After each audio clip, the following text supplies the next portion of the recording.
رائمہ اور رابعہ بیگم شام کو ہی نیلوفر کے گھر پہنچ گئی۔ اس کے والد بھی گھر پہ موجود تھے۔ نیلو کچن میں چائے بنا رہی تھی۔ یہ سن کر کہ باسم منگنی کے بجائے شادی کرنا چاہتا ہے، دل تو اس کا خوشی کے مارے بلیوں اچھلنے لگا تھا۔ چہرے پہ ایک دل فریب مسکراہٹ سی ٹھہر گئی تھی۔ بہن، میری بیٹی تو آپ کی ہی امانت ہے، آج بیاہ کے لے جائیں یا چند ماہ بعد، میں بھی اپنے فرض سے جلد سبکدوش ہونا چاہتا ہوں۔ زندگی کا کیا بھروسہ ہے، اچھا ہے نیلو اپنے گھر کی ہو جائے۔ ایسے مت کہیں بھائی صاحب، اللہ آپ کو ہمیشہ سلامت رکھے۔ رائمہ خوشی سے مسکراتی ہوئی کچن میں چلی گئی جہاں نیلوفر چائے کپوں میں ڈال رہی تھی، ساتھ ہی ساتھ کباب بھی فرائی پین میں فرائی ہونے کے لیے رکھے تھے۔ واہ بھائی، بڑی تواضع ہو رہی ہے سسرال والوں کے لیے، رائمہ نے نیلو کو چھیڑتے ہوئے کہا اور شیلف سے چمٹی اٹھا کے کباب اتار کے پلیٹ میں رکھنے لگی۔ ایسی بات نہیں ہے، میں تو پہلے بھی یہ سب کچھ بناتی ہی تھی۔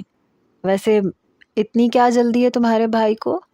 نیلو نے اوپر سے بننے کی کوشش کی، ورنہ دل میں تو لڈو پھوٹ رہے تھے۔ یہ تو باسم سے پوچھو، جسے آج کل بس تم ہی تم ہر سو نظر آ رہی ہو۔ صبح امی کو صاف کہہ کے گیا تھا کہ فری کے بابا سے جا کے بات کریں ورنہ میں خود کر لوں گا۔ رائمہ آنکھیں مٹکاتے ہوئے اسے مسکرا کے باسم کی باتیں بتا رہی تھی اور نیلو اپنی دراز پلکوں کو جھکائے شرم سے گلنار ہونے لگی تھی۔ رائمہ تو ٹرے اٹھائے باہر نکل گئی۔ پیچھے دوسری ٹرے میں چائے رکھے نیلو بھی سر پہ دوپٹہ جمائے شرماتے ہوئے باہر نکلی۔ چائے ہلکے پھلکے ہنسی مذاق میں ہی پی گئی تھی۔ باسم آفس کی فائل کھولے اپنا کام کر رہا تھا جب فون کی بیل پہ چونکا۔ فون پہ رائمہ کا نمبر جگمگا رہا تھا۔ باسم نے فون اٹھا کے کان پہ لگایا۔ بولو رائمہ۔ مبارک ہو تمہیں، سسر صاحب نے ہری جھنڈی دکھا دی ہے۔ سچ؟ چلو یہ تو اچھی بات ہے، تھینک یو سو مچ۔ وہ زیر لب مسکرایا تھا۔ خالی تھینکس سے کام نہیں چلے گا، آج کا ڈنر تم بازار سے لاؤ گے، ٹریٹ ہم گھر پہ ہی منا لیں گے۔ رائمہ کی بس یہی ایک فرمائش ہوتی تھی، وہ بھی تب جب وہ بہت خوش ہوتی تھی۔ اوکے، ڈن ہے، رات کو تمہارے فیورٹ گولا کباب اور روبی کی بریانی پکی، باسم نے ہنستے ہوئے کہا۔ اور نیلو کی پسند کی چکن کڑھائی بھی لے کے آنا۔ رائمہ کی اگلی فرمائش پہ لبوں پہ مسکراہٹ لیے بولا، دیکھو میں دعوت ان کو دوں گا جو میرے سامنے بیٹھ کے کھائیں گے، پارسل کا انتظام بالکل نہیں ہوگا۔ پہلے اپنی سہیلی سے پوچھ لو، وہ آئے گی۔ باسم کا چہرہ چہک سا گیا تھا نیلو کے ذکر سے۔ وہ تم مجھ پہ چھوڑ دو، اسے لانا میری ذمہ داری۔ ٹھیک ہے، پھر ایک سرپرائز میں بھی رات کو تمہیں دوں گا، بائے۔ باسم نے معنی خیز انداز میں کہہ کے فون رکھ دیا۔ چہرے پہ ابھی بھی مسکراہٹ سجی ہوئی تھی۔ فائل کو دوبارہ سے دیکھنے لگا۔ رات کا تصور ہی خوش آئند تھا۔ نینا سب کے ساتھ ڈنر کرنے کے لیے ڈرائنگ روم میں آ گئی۔ حیدر اور بختیار صاحب حیرت سے اسے دیکھنے لگے۔ نینا تم خود کیوں چلی آئیں؟ بس رحمت بی بی کو کال کر دیتی، جو چاہیے تھا وہ تمہیں خود لا دیتی۔ پاپس میں اب ٹھیک ہوں، اس لیے کھانا یہیں آپ کے پاس بیٹھ کے کھاؤں گی۔ نینا بختیار صاحب کی کرسی کے برابر کرسی کھینچ کے بیٹھ گئی۔ کیوں نہیں، ضرور کھاؤ، لیکن کھانا وہی ڈائٹ والا ملے گا، ابھی تیز مرچ مسالے تم نہیں کھا سکتی۔ بختیار صاحب نے پیار بھری سرزنش کی۔ اوکے پاپس، وہی کھاؤں گی، لیکن آج آپ کے ہاتھ سے۔ بختیار صاحب نے بہت دنوں بعد بیٹی کی آنکھوں میں اپنے لیے وہی محبت دیکھی جو پہلے ہوا کرتی تھی۔ وہ مسکراہٹ سجائے بول رہی تھی، اسی لاڈ سے جیسے پہلے بات کیا کرتی تھی۔ حیدر خاموش سامنے کرسی پہ بیٹھا، دونوں باپ بیٹی کی محبت اور نینا کی خوشی دیکھ کے مسکرا رہا تھا۔ کیوں نہیں، میں خود اپنی گڑیا کو اپنے ہاتھ سے سوپ پلاؤں گا۔ رحمت بی بی، بیبی کا سوپ یہیں لا دے۔ رحمت بی بی جو وہیں کھڑی تھی فوراً سے کچن میں چلی گئی۔ کچھ ہی دیر میں سوپ بھی بختیار صاحب کے سامنے رکھ دیا۔ بختیار صاحب نے اپنا پورا رخ نینا کی طرف کر لیا اور اسے سوپ پلانے لگے۔ ویسے تو ہمیشہ میں نے زبردستی تمہیں کھلایا ہے، لیکن جب کبھی تم خود سے یہ فرمائش کرتی ہو کہ پاپس کے ہاتھ سے کھاؤں گی، تو میں سمجھ جاتا ہوں کہ دال میں ضرور کچھ کالا ہے۔ کوئی بات منوانے کے لیے تم ایسا کئی بار کر چکی ہو۔ بختیار صاحب زیرک نظروں سے نینا کے مسکراتے ہوئے چہرے پہ کچھ ڈھونڈنے کی کوشش کرتے ہوئے کہہ رہے تھے، پاپس مجھے کچھ پوچھنا ہے آپ سے۔ نینا کچھ تذبذب میں تھی۔ پوچھو میری جان۔ پاپس وہ وہ کچھ چاہیے تھا تمہیں؟ نہیں، کچھ چاہیے نہیں، میں یہ کہنا چاہتی تھی کہ اب تو میں کافی ٹھیک ہو چکی ہوں تو بختیار صاحب نینا کی ہچکچاہٹ سمجھ نہیں پا رہے تھے۔ آپ شاہ زیب کی فیملی کو کب بلائیں گے رشتے کے سلسلے میں؟ نینا نے شرماتے اور کھاتے ہوئے پوچھا۔ اوہ، تو یہ اصل فکر تھی۔ بختیار صاحب نے گہری سانس لی۔ تم کہہ دو اس سے اس سنڈے میں کچھ وقت نکال لوں گا ان کے لیے، شام 6 بجے تک پہنچ جائے، لیکن میں ٹائم کا بہت سخت پابند ہوں، یہ تم جانتی ہو، بس کہہ دینا کہ وقت پہ پہنچے۔ بختیار صاحب اپنی اونچی ناک ابھی بھی رکھنا چاہتے تھے، مگر بھول گئے تھے کہ مقابل میں شاہ زیب زمان ہے، وہ لڑکا جس نے انہیں ناک سے لکیریں تک کھچوانے میں کوئی کسر نہیں چھوڑی تھی۔ ابھی بھی شاہ زیب کے جملے انہیں راتوں کو سونے نہیں دیتے تھے۔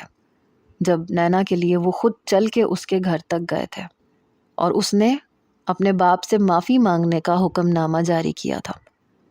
بختیار صاحب کی بات سن کے نینا نے برجستہ کہا، نو پاپس، میرے کہنے سے نہیں آئیں گے وہ لوگ، آپ کو کہنا پڑے گا۔ میں شاہ زیب کا نمبر آپ کے نمبر پہ سینڈ کر دوں گی، آپ خود کہہ دیجئے گا۔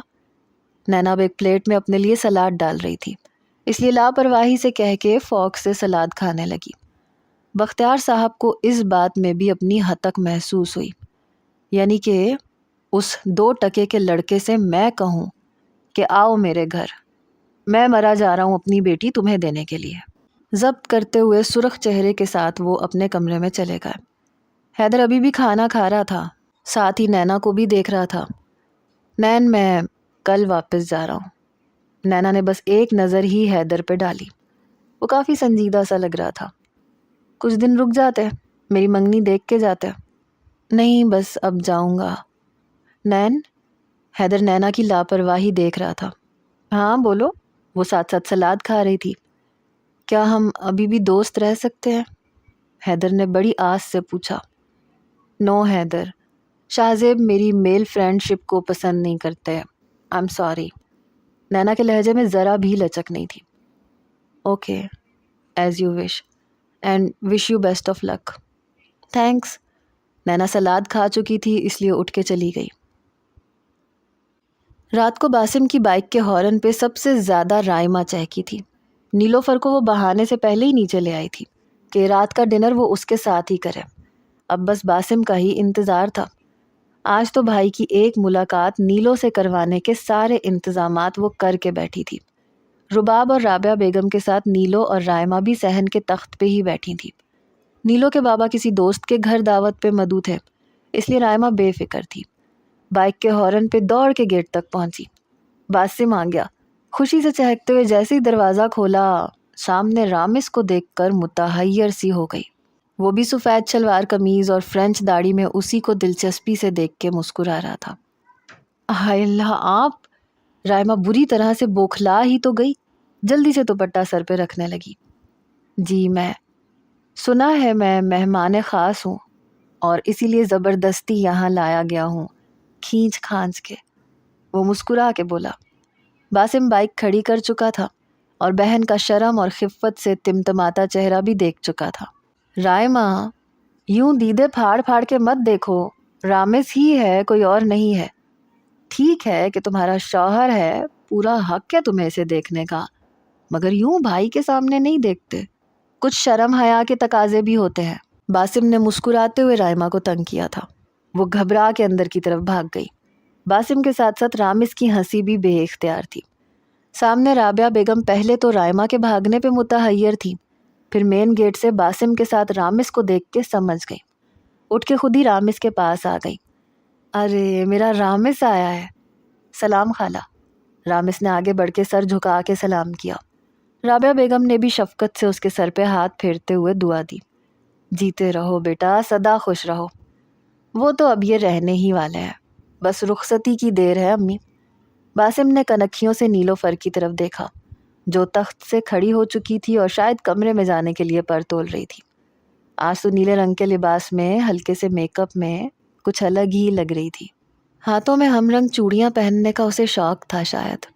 جیسا لباس زیبتن کرتی تھی ویسی چوڑیاں ضرور پہنتی تھی۔ اور پھر یوں شرمائی شرمائی سی نظریں جھکائے سیدھی دل میں اتر رہی تھی۔ اس سے پہلے کہ وہ بھی کمرے کا رخ کرتی، باسم کی پکار پہ رک گئی۔ فری، یہ کھانے کے شاپرز ہیں، پلیز ذرا کچن میں رکھ دیں، کیونکہ رائمہ تو اب باہر نہیں آنے والی۔ باسم نے شاپر نیلوفر کی طرف بڑھا دیے، نہ چاہتے ہوئے بھی اسے پکڑنے پڑے۔ سنیں، اس میں ہاتھ میں پہننے کے لیے کلیوں کے گجرے بھی ہیں، آپ کے لیے، آپ پہنیں گی تو مجھے اچھا لگے گا۔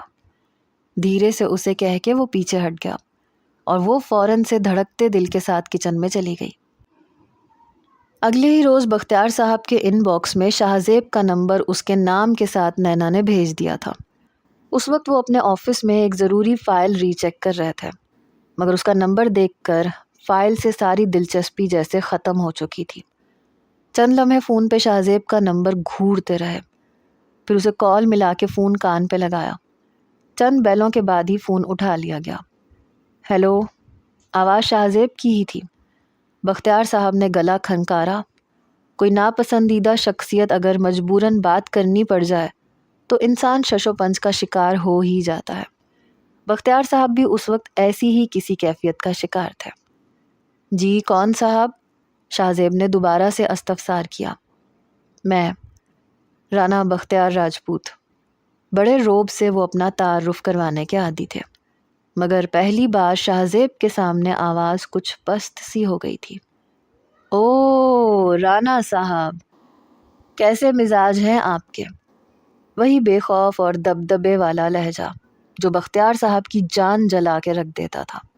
جس شخص کو سب نے ہمیشہ جھک کے سلام کیا تھا، اس کے سامنے لہجہ دھیما رکھ کے بات کی تھی۔ یہ لڑکا کچھ نہ ہوتے ہوئے بھی بے دھڑک بات کرتا تھا۔ وہ، میں چاہتا ہوں کہ تمہارے گھر والے اتوار کو 6 بجے میرے گھر پہنچ جائیں تاکہ معاملات کچھ آگے بڑھائے جائیں۔ ویسے چاہو تو تم بھی آ سکتے ہو، میں مڈل کلاس دقیانوسی سوچ کا قائل نہیں ہوں، اور ویسے بھی میں ایک ہی سٹنگ چاہتا ہوں۔ یہ روایتی قسم کے چونچلے مجھے پسند نہیں ہیں کہ پہلے تمہارے گھر والے نینا کو آ کے پسند کریں، پھر میں لوگوں کو لے کے تمہیں دیکھنے اور پرکھنے آؤں۔ ویسے بھی یہ کوئی ارینج میرج تو ہے نہیں کہ ایسے تکلفات میں وقت ضائع کیا جائے۔ کاٹ دار لہجہ مگر آواز متوازن تھی، لیکن باتیں طنز سے ڈوبی ہوئی تھیں۔ بالکل بجا فرمایا آپ نے رانا صاحب، آپ جیسے رئیس لوگ کہاں ایسے جھنجھٹ پالتے ہیں، لیکن میں ایک شریف اور رشتوں کی پاسداری رکھنے والے خاندان کا چشم و چراغ ہوں۔ ہمارے ہاں شادی چاہے لو میرج ہو یا ارینج، بات بڑے ہی طے کرتے ہیں۔ اس لیے آپ کو میرے والد سے بات کرنی ہوگی اور گھر آنے کا انویٹیشن بھی انہیں دینا پڑے گا، اور باقی معاملات بھی سب ویسے ہی طے ہوں گے جیسے ہمارے معاشرے کے 80% لوگ کرتے ہیں۔ شاہزیب نے ان کی بات کو ہوا میں اڑاتے ہوئے اپنی بات اوپر رکھی۔ بختیار صاحب کی گرفت موبائل پہ مضبوط ہوئی، جبڑے ایک دوسرے میں غصے سے آپس میں پیوست ہوئے۔ ٹھیک ہے، بات کرواؤ اپنے باپ سے، لہجے میں اشتعال کا رنگ ٹپکا۔ جی جی رانا صاحب، کیوں نہیں، میں نمبر سینڈ کرتا ہوں، آپ کال کر لیں۔ شاہزیب نے یہ کہہ کے فون بند کر دیا۔ اگلے ہی لمحے میسج کی ٹون بجی۔ بختیار صاحب زچ سے ہونے لگے تھے۔ فون زمان صاحب کے نمبر پہ کیا اور اتوار کے دن کا بلاوا دے کے فون بند کر دیا۔ کچن میں کھانے کے شاپر شیلف پہ رکھتے ہی نیلو نے سب سے پہلے شاپر کھول کے کلیوں اور گلاب کے گجرے نکالے تھے۔ پہلے اس کی دل فریب خوشبو سے اپنی سانسوں کو معطر کیا، پھر اپنے دونوں ہاتھوں میں پہن لیا۔ رباب بھی کچن میں آ چکی تھی۔ وہ کھانا لگانے میں نیلوفر کی ہیلپ کرنے کے ارادے سے آئی تھی، مگر اس کے ہاتھوں میں کلیوں کے گجرے دیکھ کے خوشی سے اس کے ہاتھ تھام لیے۔ ہائے نیلو، آپ بھی کتنے خوبصورت اور پیارے ہیں، آپ کی اور آپا کی مہندی پہ میں بھی ضرور پہنوں گی۔ یہ کہہ کے وہ شاپر کھول کے دیکھنے لگی کہ باسم ڈنر کے لیے کیا کیا لے کر آیا ہے۔ ہائے اللہ، باسم بھائی اتنا کچھ لے کے آئے ہیں، میری پسندیدہ بریانی بھی ہے۔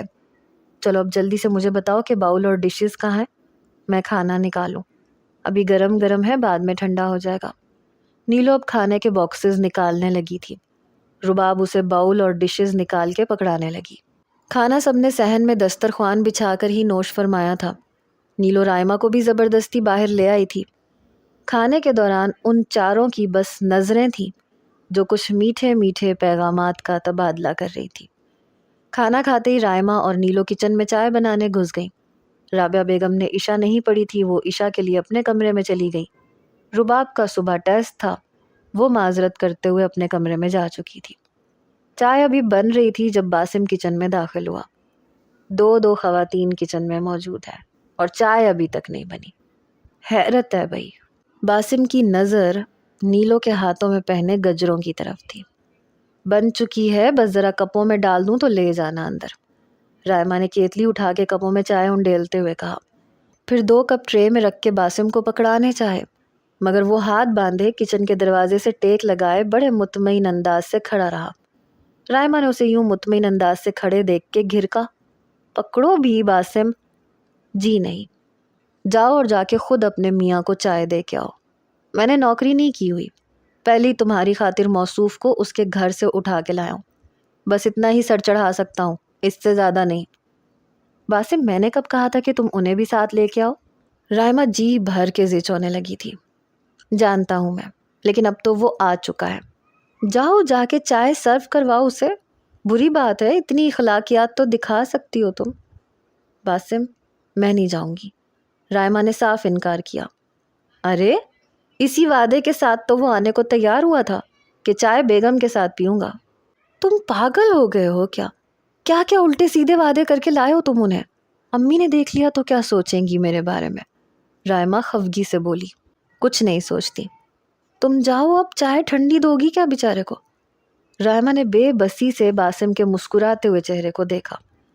بڑے نہ ہوتے نا مجھ سے، سر بھاڑ دیتی تمہارا۔ رائما کی بات پہ باسم بے ساختہ کھلکھلا کے ہنسا تھا۔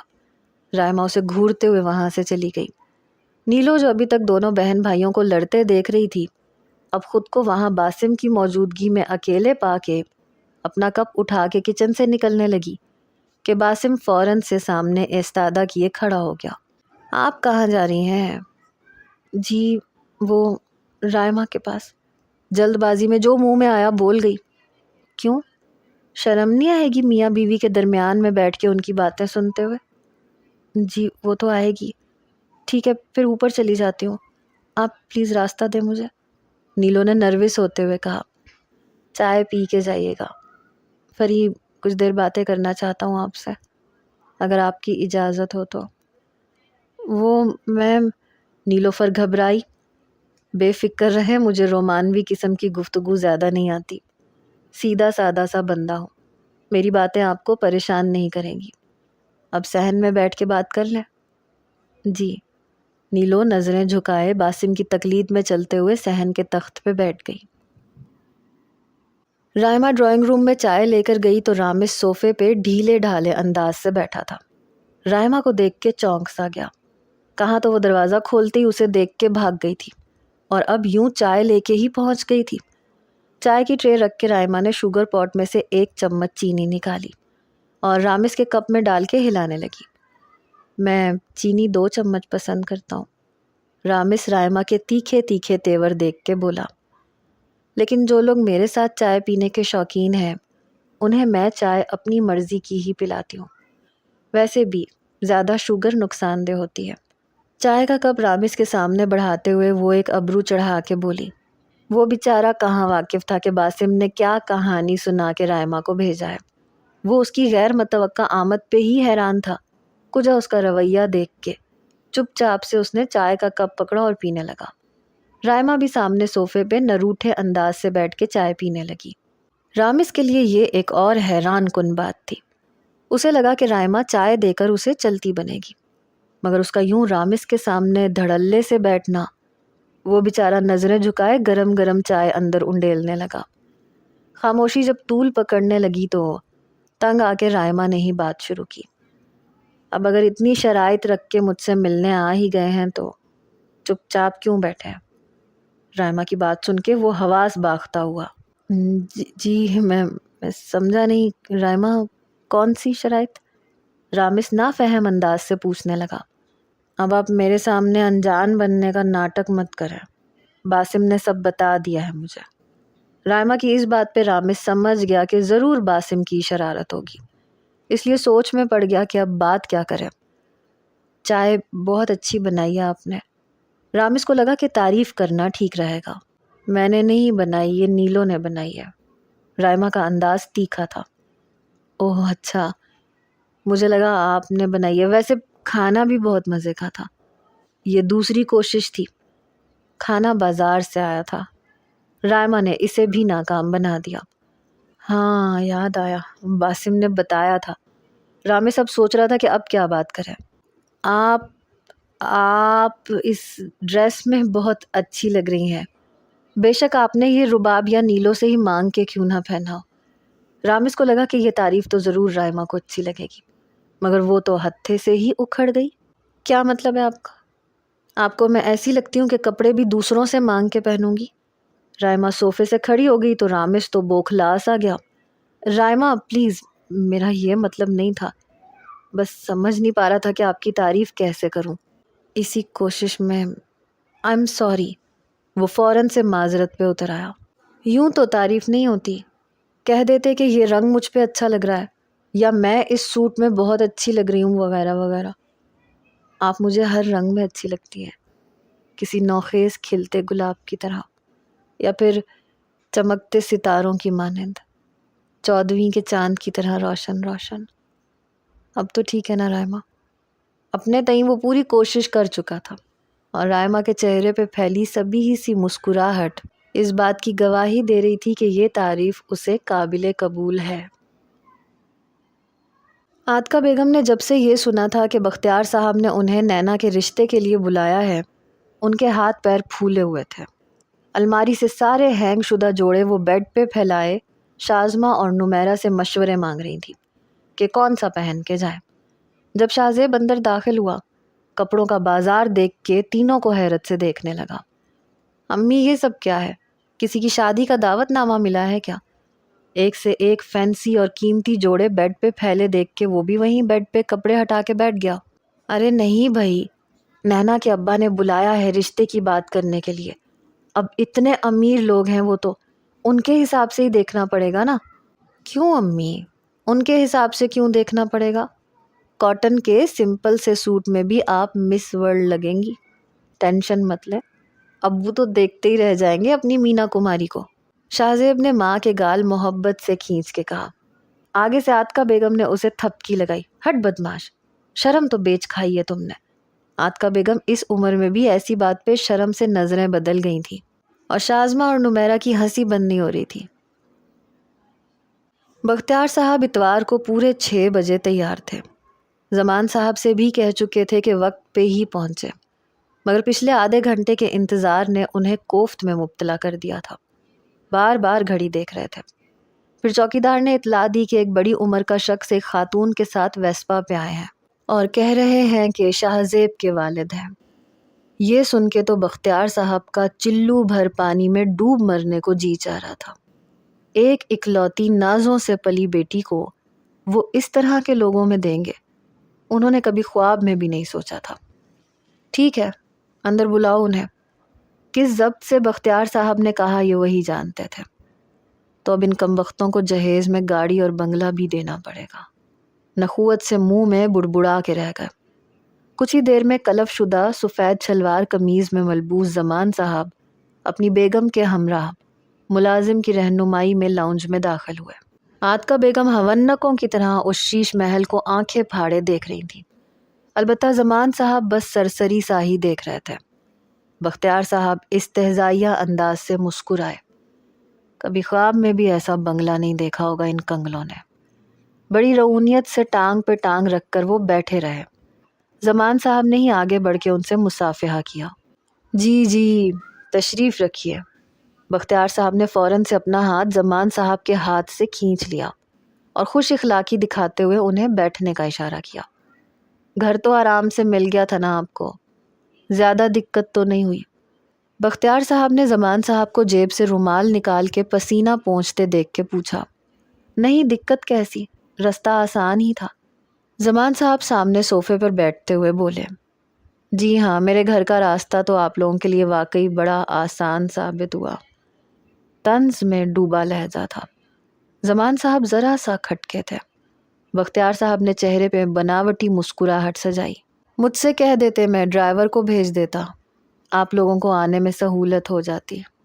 جیب سے سگریٹ کی ڈبیا نکال کے انہوں نے سگریٹ منہ میں ڈال کے جلایا۔ نہیں ایسی بات نہیں ہے، ہم بآسانی ہی پہنچے ہیں، زمان صاحب نے جواب دیا۔ عاتکہ بیگم ابھی بھی لاؤنج کی ایک ایک چیز کو ستائش بھری نظروں سے دیکھ رہی تھی۔ رحمت بی بی، ٹیبل سجائیں بھائی، چائے کا انتظام کیجیے، اور انتظام کافی شاندار ہونا چاہیے۔ نینا سے بھی کہہ دیں کہ اگر تیار ہو گئی ہے تو باہر آ جائے۔ بختیار صاحب کا انداز مدافعانہ تھا۔ جی صاحب جی۔ ادب سے سر جھکائے رحمت بی بی پہلے نینا کے کمرے میں گئی تھی اور پھر کچن میں۔ کچھ ہی دیر میں جب نینا کمرے سے نکلی تو سگریٹ کا کش لگاتے ہوئے بختیار صاحب کو اچھو لگا۔ سادہ سے سی گرین کاٹن کا جوڑا زیب تن کیے، سر پہ اچھی طرح سے دوپٹہ جمائے، پاؤں میں عام سے سلیپرز پہنے، میک اپ سے مبرا چہرے کے ساتھ وہ باہر آئی۔ جو ڈریس بختیار صاحب نے اس کے لیے آرڈر پہ بنوایا تھا وہ اچھا خاصا مہنگا اور اسٹائلش تھا۔ وہ زمان صاحب کو احساس دلانا چاہتے تھے کہ ان کی بیٹی کس عیش سے باپ کے گھر میں رہتی ہے، لیکن یہ وہ لباس تو نہیں تھا جو اس نے پہنا تھا۔ وہ جھکے ہوئے سر کے ساتھ وہاں پہنچی تھی، با آواز بلند مشترکہ سب کو سلام کیا۔ زمان صاحب اور عاتکہ بیگم اسے دیکھتے ہی کھڑے ہو گئے۔ نینا دھیرے سے چلتی ہوئی پہلے زمان صاحب کے سامنے جا کے رکی۔ زمان صاحب نے اس کے سر پہ ہاتھ رکھ کے دعا دی۔ جیتی رہو بیٹا، سدا خوش رہو۔ زمان صاحب کو کہیں سے بھی وہ پہلے والی نینا نہیں لگ رہی تھی۔ پینٹ شرٹ، گلے میں مفلر، کھلے بال، یہ نینا تو انہیں نمی اور شازمہ جیسی لگ رہی تھی۔ اتنے امیر رئیس باپ کی بیٹی لیکن اتنی سادگی میں ان کے سامنے آئی، جیسے کہ ان کے طبقے کی لڑکیاں ایسے موقع پہ آتی ہیں۔ عاتکہ بیگم تو اس سے گلے ملی تھی۔ خوش رہو بیٹا، سدا آباد رہو۔ عاتکہ بیگم نے اس کے ماتھے پہ بوسہ دیا۔ مسکرائی شرمائی ہوئی وہ لڑکی ان کے دل میں اتر گئی تھی۔ عاتکہ بیگم نے اسے اپنے ساتھ ہی بٹھا لیا۔ یہاں میرے پاس بیٹھو، ماشاءاللہ سے کتنی معصوم اور پیاری ہو تم۔ عاتکہ بیگم کا تو بس نہیں چل رہا تھا، اسے سینے سے لگا کے رکھ لیں۔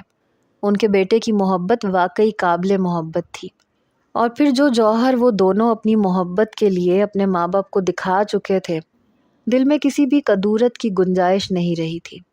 لیکن بختیار صاحب کو یہ سب ڈرامے بازی ہی لگ رہی تھی۔ ایسے ڈرامے انہی لوگوں پہ جچتے ہیں، سب ڈھکوسلے ہے۔ دولت جو ملنے والی ہے چاند جیسی لڑکی کے ساتھ۔ بختیار صاحب کی سوچ دقیانوسی عورتوں کے طرز پہ محو تھی۔ کچھ ہی دیر میں ٹیبل مختلف انواع و اقسام سے بھر چکا تھا۔ نینا خود انہیں سرو کروا رہی تھی۔ چائے کے بعد بختیار صاحب نے نینا کو کمرے میں جانے کا عندیہ سنا دیا۔ نینا بیٹا اب تم جاؤ، کچھ باتیں ہم بڑے بیٹھ کے کر لیں۔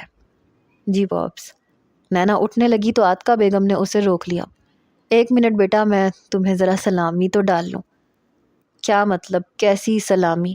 بختیار صاحب تعجب سے بولے۔ جی یہ ہمارے ہاں ہوتا ہے، لڑکی جب پسند آ جائے تو شگن کے طور پہ ہم کچھ پیسے ڈالتے ہیں تاکہ بات پکی سمجھی جائے، اگر آپ اجازت دیں تو۔ عاتکہ بیگم نے اس گھمنڈی شخص کو بتایا۔ جی جی ضرور، کیجئے اپنے شگن پورے۔ بختیار صاحب کا انداز ہنوز وہی تھا، طنز سے ڈوبا ہوا۔ عاتکہ بیگم نے پرس میں سے 5,000 کے کئی نوٹ نکالے اور نینا کے ہاتھ پہ رکھ دیے۔ وہ مسکرا کے اٹھ کے چلی گئی، لیکن اپنے کمرے کا دروازہ بند نہیں کیا، ذرا سا کھلا رہنے دیا تاکہ ان کے بیچ میں ہونے والی گفتگو کو سن سکے۔ دیکھیں زمان صاحب، میں بہت ہی صاف گو بندہ ہوں، بات گھما کے کرنے کی میری عادت نہیں ہے، یہ سب رسمیں میرے نزدیک اہمیت نہیں رکھتی۔ بختیار صاحب کا لہجہ ترش سا تھا۔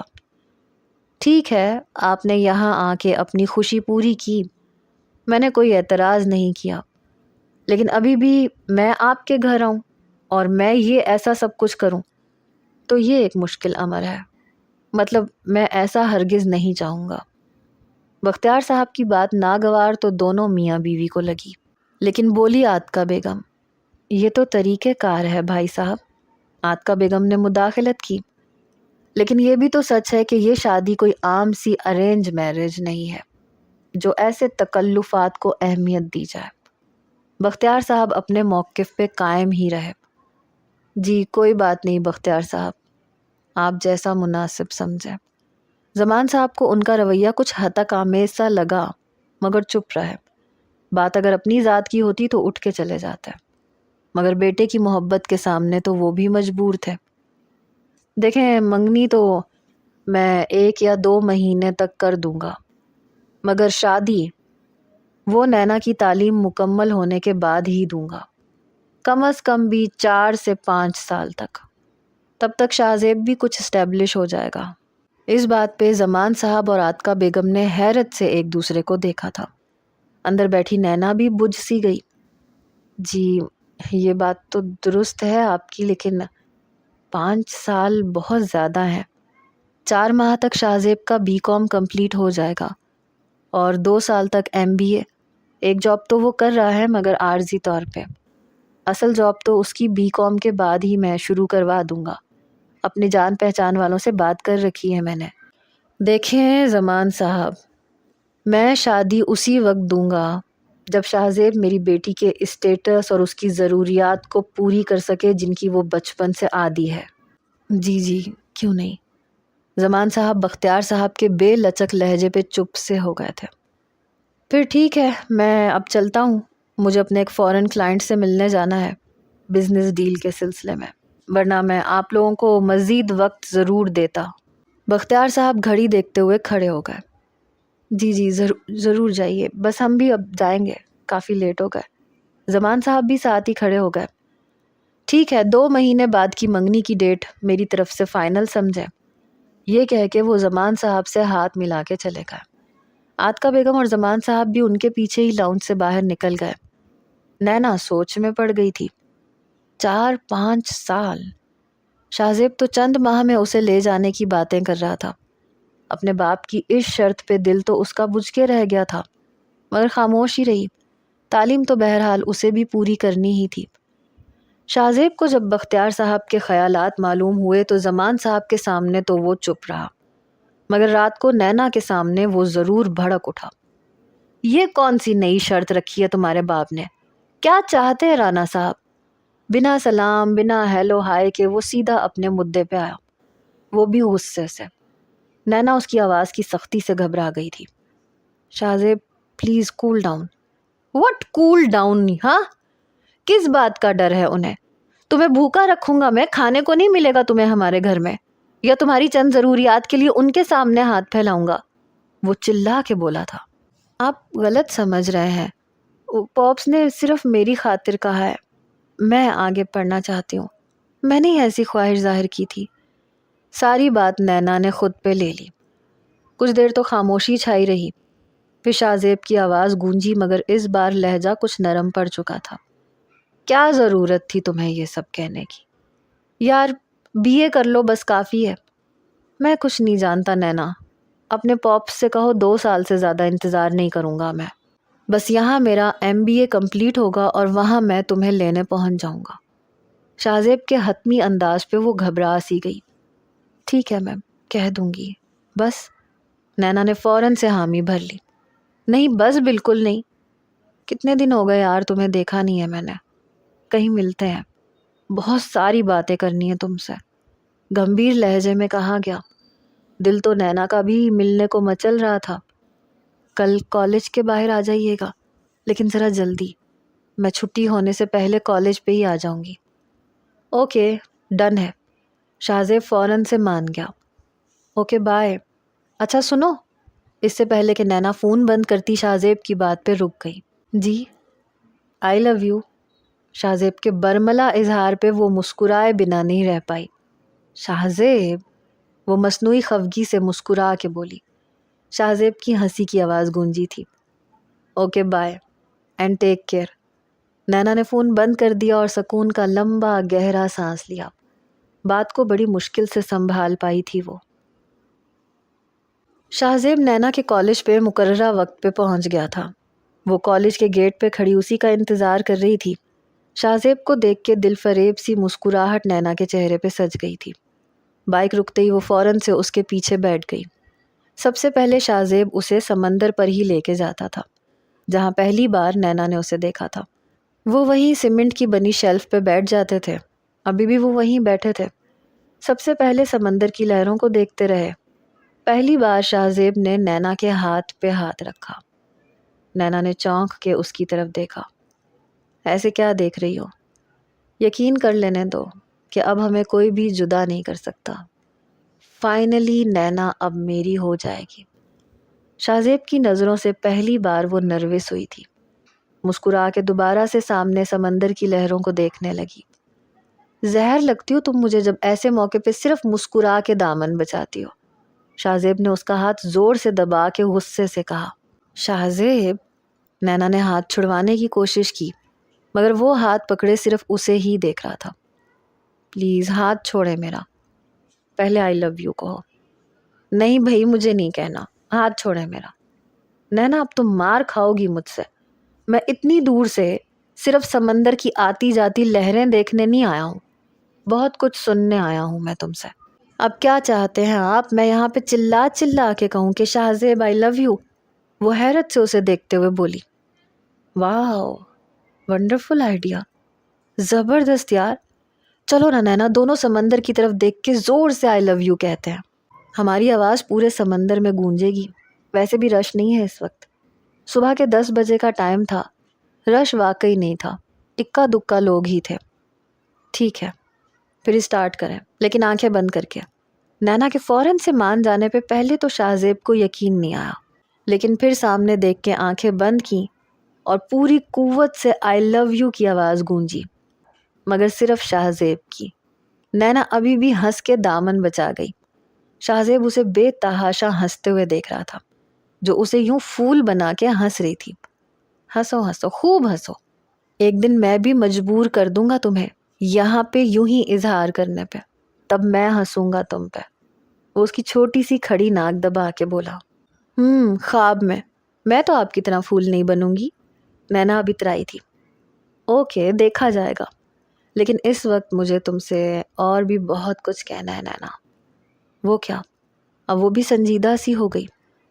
دیکھو میں تمہیں منگنی پہ نہ تو بہت قیمتی جوڑا دے سکتا ہوں اور نہ ہی بہت قیمتی انگوٹھی، بس سب کچھ مناسب ہی ہوگا۔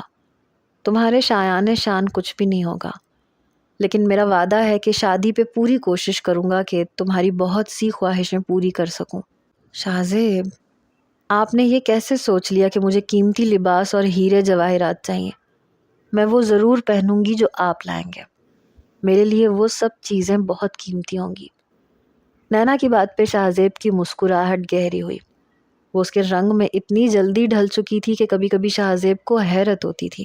فون کی بیل پہ شاہ زیب نے جیب سے فون نکالا۔ سامنے بختیار صاحب کا نمبر جگمگا رہا تھا۔ اف، ایک تو یہ شخص ولن بن کے میرے پیچھے پڑا رہتا ہے، شاہ زیب نے دل میں سوچا۔ تمہارے باپ کو چین تو نہیں ہے؟ مجال ہے جو 2 گھڑی سکون سے بیٹھنے دے۔ پاپس کا فون ہے؟ نینا گھبرا گئی۔ ہاں خیر، چپ رہنا، پوچھتا ہوں کیا کام ہے۔ شاہ زیب نے کال اٹینڈ کی۔ مجھے تم سے ملنا ہے، ابھی اسی وقت میرے آفس میں پہنچو۔ اپنے آفس کا ایڈریس میں تمہیں سینڈ کر چکا ہوں۔ بختیار صاحب نے 2 ٹوک بات کی بنا کسی مروت کے۔ میں ابھی بیزی ہوں، ابھی نہیں آ سکتا۔ میں اچھی طرح جانتا ہوں کہ تم کہاں بیزی ہو۔ نینا کو گھر پہ ڈراپ کرو اور میرے پاس پہنچو ابھی اسی وقت، بہت ضروری کام ہے تم سے۔ بختیار صاحب دانت کچکچا کے بولے تھے۔ اچھا آتا ہوں۔ شاہ زیب نے فون بند کر دیا۔ کیا ہوا؟ کیا کہہ رہے تھے پاپس؟